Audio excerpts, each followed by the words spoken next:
Time to speak to our South American football expert, Tim Vickery. Tim, great to see you again.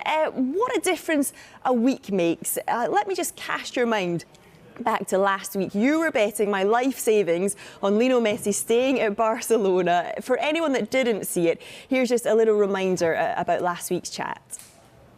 The idea that Barcelona are giving this up without a fight, I'm sorry, I can't believe that. It makes no business sense whatsoever, either from the point of view of Barcelona or from the point of view of the Spanish league. So if you're going to force me into a corner and make me bet, Joe, with your money, we'll split the profits if any come through. My bet would still be that he will end up playing at Barcelona.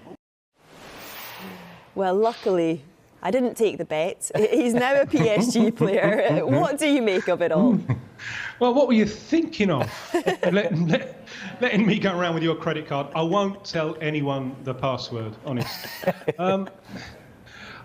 Personally, I think the logic still remains. This is an act of self-harm from Barcelona and the Spanish league, because they had an asset, Messi. However much you pay him, he's cheap, because he guarantees you a return. He guarantees you a return on the field.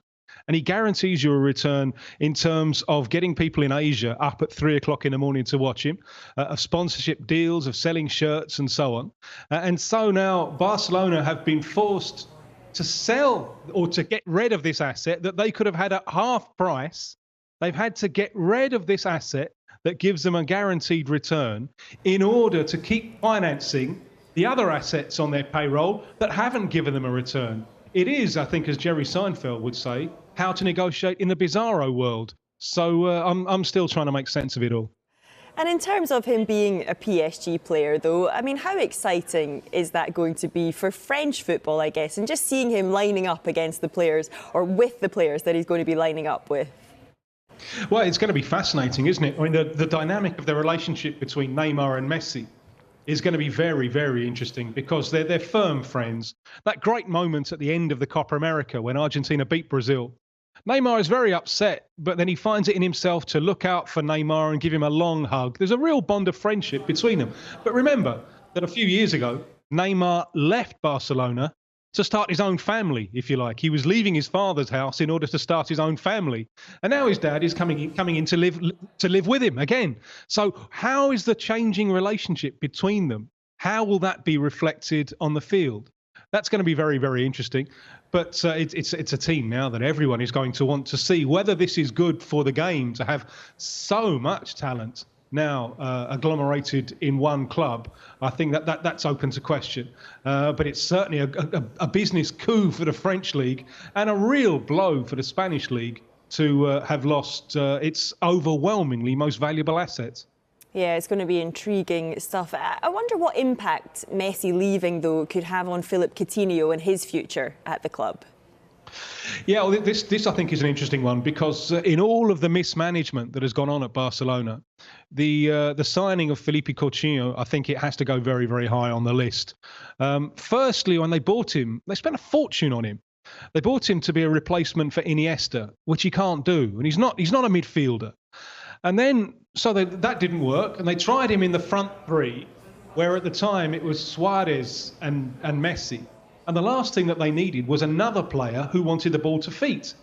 They wanted a flyer. That's where Neymar had done so well with them. So they'd spent a fortune on a player that they didn't need and they couldn't really use, and it's been a predictable disaster. There's also the thing with Philippe Coutinho that I think, with the shining exception of Liverpool, every step up in his career has been difficult for him. I think he's quite a shy young man, and Barcelona, with all of those pressures, I think that was clearly going to be a lot for him. Well, now he has the chance to redeem himself. I think Barcelona would like to sell him on, but who on earth is going to match the wages? So if he gets a chance to stay, at least it's a chance for him to play in his position. He can do what he does best. So it's a shot at redemption, I think, for Philippe Coutinho in a Barcelona shirt. And would you expect to see him shine again like he did when he was at Liverpool? Well, now he can play in his position. And he can operate maybe cutting in from wide left in the front three. I'm sure his professional pride will be boiling to prove that he hasn't been such a mistake from Barcelona, that there is a player there, that if he hasn't done it so far, it's not entirely his fault. So it's a wonderful opportunity for him to step up to the plate, and how Barcelona are going to need that in the absence of Lionel Messi. OK, Tim, what about Lautaro Martínez? We're reporting that his agent will meet with Inter Milan to have talks over a new contract. We know that Tottenham had been interested. Is a move to the Premier League off now? What's your take on it? Well, his agent is saying that the priority is signing a new contract with Inter Milan. But that's up to Inter Milan. It's up to what they want. And they've already sold Lukaku. And Conte, the coach, got out at the end of last season because he saw what the club's priorities were going to be. We're going to find out now if they want to keep the player or if they want to play the game of take the money from the English while it's there. Because according to the agent of Lautaro Martínez, there is solid interest there from Premier League clubs, with Tottenham and Arsenal leading the pack. Tottenham would seem to be in pole position if he can't agree terms with Inter Milan, in part because of the presence there in the ranks of Tottenham, not only of the defender Christian Romero, but also of Giovanni Lo Celso, who's very, very highly thought of in Argentina. He's been questioned a lot at Tottenham, but had a wonderful Copa America with Argentina, a great partnership with Messi, and a great player to play with if you're the centre forward, because Lo Celso will give you the supply line. So at the moment, I think the ball is in the court of Inter Milan. What do they want to do? Do they want to keep the player, or do they want to take the money from the English? And would he be a good fit? Would he be an exciting prospect for the Premier League? No doubt about it. He's pure class. He always reminds me that there's a swagger in the way he moves, and there's a kind of the threat, I think, of a hammerhead shark about him. Top class centre forward, and I think he would be money well spent.